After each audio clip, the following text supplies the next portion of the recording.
અમદાવાદના ISKCON bridge અકસ્માત કેસમાં મોટા સમાચાર મળી રહ્યા છે। સુપ્રીમ કોર્ટના આદેશ બાદ આરોપી તથ્ય પટેલ સામે ચાર્જ ફ્રેમ થશે। અકસ્માતના 2.5 વર્ષથી વધુ સમય બાદ ચાર્જ ફ્રેમની પ્રક્રિયા શરૂ થશે। સુપ્રીમ કોર્ટે 3 અઠવાડિયામાં ચાર્જ ફ્રેમ કરવા માટે ટ્રાયલ કોર્ટને આદેશ આપ્યો છે। અકસ્માતમાં તથ્ય પટેલે 9 લોકોના જીવ લીધા હતા।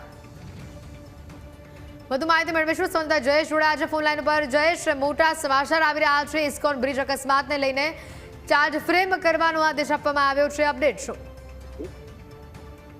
હેતવી, જે પ્રકારે ઇસ્કોન ઓવરબ્રિજ ઉપર અકસ્માત તથ્ય પટેલે સર્જ્યો હતો ને, તેમાં 9 લોકો છે તેમના જીવ ગયા હતા ને ત્યારબાદથી જ સતત મુદ્દતો છે તે કેસમાં પડી રહી હતી અને તથ્ય પટેલ છે તે કાયદાનો ઉપયોગ કરીને વારંવાર નીચલી કોર્ટથી લઈ અને સુપ્રીમ કોર્ટ સુધી અરજીઓ છે તે કરી રહ્યો હતો ને એ દરમિયાન સુપ્રીમ કોર્ટે ગત અઠવાડિયે એ ચુકાદો આપ્યો હતો કે 3 અઠવાડિયાની અંદર તથ્ય પટેલ સામે છે જે ચાર્જ ફ્રેમની પ્રક્રિયા શરૂ કરવામાં આવે ને તે અંતર્ગત ટ્રાયલ કોર્ટમાં આજથી ચાર્જ ફ્રેમની પ્રક્રિયા છે તે શરૂ થવાની છે। જે જજ છે શોધિત્રા સાહેબ, તેમની કોર્ટમાં તથ્ય પટેલ છે તેમને હાજર રાખવામાં આવશે। તેમની સાથે જે સાક્ષીઓ છે તેમને પણ હાજર રાખવામાં આવશે ને ત્યારબાદ આજથી ચાર્જ ફ્રેમની પ્રક્રિયા છે તે શરૂ થવાની છે। એટલે અકસ્માત થયાના 2.5 વર્ષના સમયગાળા બાદ ચાર્જ ફ્રેમની પ્રક્રિયા છે તે શરૂ થવા જઈ રહી છે। ત્યારે કેસની ગંભીરતાને ધ્યાને રાખી અને ગૃહ રાજ્યમંત્રી હર્ષ સંઘવી દ્વારા એ નિવેદન આપવામાં આવ્યું હતું કે અઠવાડિયામાં ચાર્જશીટ છે તે કરવામાં આવશે અને ટ્રાયલ કોર્ટમાં ઝડપી કેસ ચલાવવામાં આવશે। ત્યારબાદ